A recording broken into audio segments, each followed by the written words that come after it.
রাজধানী কিয়েভে মাদারল্যান্ড মনুমেন্টের সামনে জ্বলতে থাকা সেই মোমের আলো ছড়িয়ে পড়ছে পুরো ইউক্রেন জুড়ে।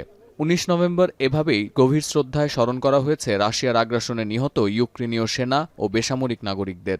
আর রণক্ষেত্রে লড়তে থাকা কিয়েভ সেনাদের মঙ্গল কামনায় প্রার্থনায় অংশ নেন রাজধানীবাসী।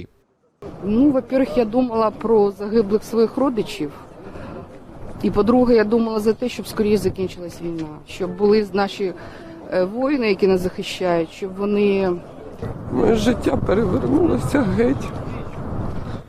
Його просто не стало. Я тільки прагну перемоги, повернення додому.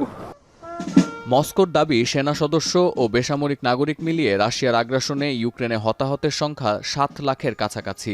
শরণার্থীর মতো দিন পার করছেন অন্তত ৬ মিলিয়ন বাসিন্দা। চলমান আগ্রাসনে নিহত রুশ সেনার সংখ্যা ৬১,০০০ ছাড়িয়েছে, আহত প্রায় ৫০,০০০। ইউক্রেনের বাসিন্দারা বলছেন, দ্বিতীয় বিশ্বযুদ্ধের পর এত বড় সংঘাত দেখেনি ইউরোপ। যদিও সার্বভৌমত্ব রক্ষার প্রশ্নে পুতিন সেনাদের ভয় করেন না তারা। ইউক্রেন যুদ্ধের ভয়াবহতা স্পর্শ করেছে জার্মানদেরও। নীল আর হলুদ রঙে সাজানো হয়েছে জার্মানির কুলন শহরের সিটি সেন্টার। এদিন ইউক্রেন রাশিয়া যুদ্ধের অবসান ও ইউক্রেনের সহায়তায় জার্মান সরকারকে সর্বোচ্চ নমনীয় আচরণ করার দাবি জানিয়েছেন বিক্ষোভকারীরা।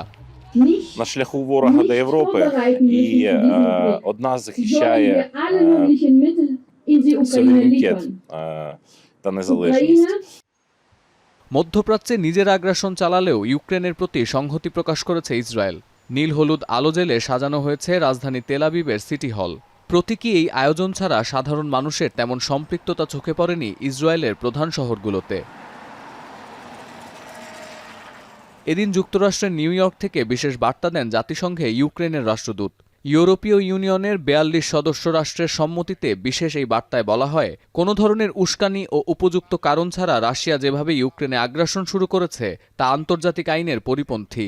এমন বাস্তবতায় অবিলম্বে ইউক্রেন থেকে সেনা প্রত্যাহার করার আহ্বান জানান ইউক্রেনের রাষ্ট্রদূত।